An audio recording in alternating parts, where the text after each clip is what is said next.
Welcome, Non-Productive Universe, to yet another mandible-clawing edition of Wrestling Recap, the show that hits you for a 10 count of the most important developments in wrestling this week. I'm no way Big Papa Pete, flying solo this week because Longshot Ken is off watching Sunset Boulevard. Let's jump right into the action. On Raw this week, Bobby Roode qualifies for Money in the Bank in an adequate but forgettable match with Baron Corbin and No Way Jose. Roode is an excellent addition to what is shaping up to be the best Money in the Bank match in recent memory. Curtis Axel and Bo Dallas christen themselves the B-Team. Seems like they have some potential to make some waves as new players in a crowded sea of comedy tag acts. I don't actually have a problem with the comic tendencies of the modern tag division. At least it's something. But this gimmick has an unfortunate chance of ending up as another case of WWE trying too hard. Also on Raw, Sami Zayn's promo. I'm not super excited for the apparent upcoming program with Bobby Lashley, but it's new, and Sami really needs to be on the mic more. He's amazing. Plus, the line about Lashley wearing Zayn's hat might have been the line of the night. Seth Rollins versus Kevin Owens for the Intercontinental title. Credit where credit is due for Rollins. I've never been a big fan of his, but he's been putting on great matches lately. Maybe not the best matches, or the show stealers, but excellent matches with a consistency that no other superstar can match. Over on SmackDown, The Bar versus New Day for one spot in Money in the Bank. New Day picks up the win, and it's spun as a way to sow discord in the group. Who's going to be the one person that gets the spot? Please don't do this, WWE. Kofi Kingston is the obvious choice, and they've basically all acknowledged that in the past. Breaking news, Becky Lynch wins a match and qualifies to compete in another match, the Women's Money in the Bank, which she will not win. But she certainly deserves to have her skills showcased in the Money in the Bank match. As much potential as Rose and DeVille have, they still need to prove themselves a bit more to earn a spot over the likes of the Irish Lass Kicker. Daniel Bryan is doing a great job as a true babyface.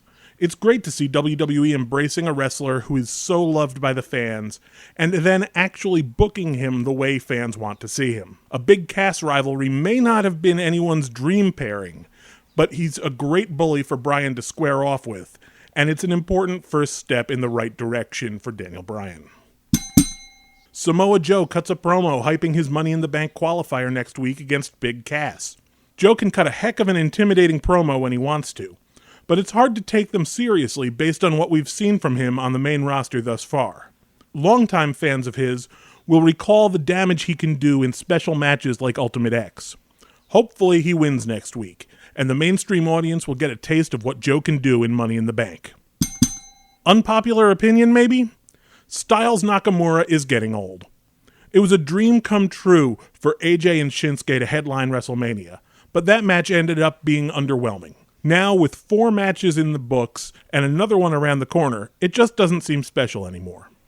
The one breath of fresh air was Shinsuke's classic heel move of perfectly timing a fake nut shot just as the ref turned around, right at the end.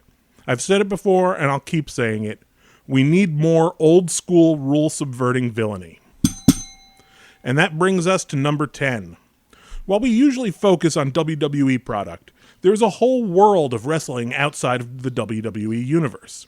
And I would be remiss if I didn't mention All In, the independent supercard being promoted by Cody Rhodes and the Young Bucks on September 1st in Chicago. Tickets for the event went on sale this week and sold out in 29 minutes and 36 seconds. Now this is a big deal because this is not your typical bingo hall indie show. This is at the Sears Center, and the sellout consisted of over 10,000 tickets. In fact, this is the first pro wrestling event since 2001 to sell over 10,000 tickets that wasn't promoted by a McMahon. All In features most of the Bullet Club, Rey Mysterio, Arrow's Stephen Amell, and there are even rumors that Chicago's own CM Punk may make a return to the ring.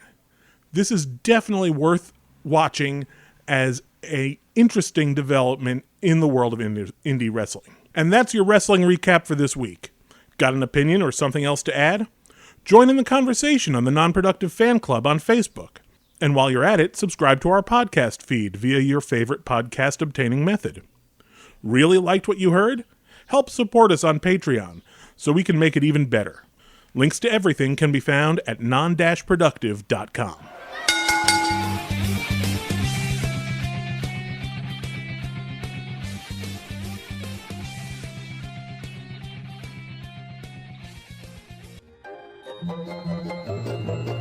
This has been a non-productive media presentation. Executive producer Frank Hablawi. This program and many others like it on the Non-Productive Network is distributed under a Creative Commons Attribution Non-Commercial No Derivatives license. Please share it, but ask before trying to change it or sell it. For more information, visit non-productive.com.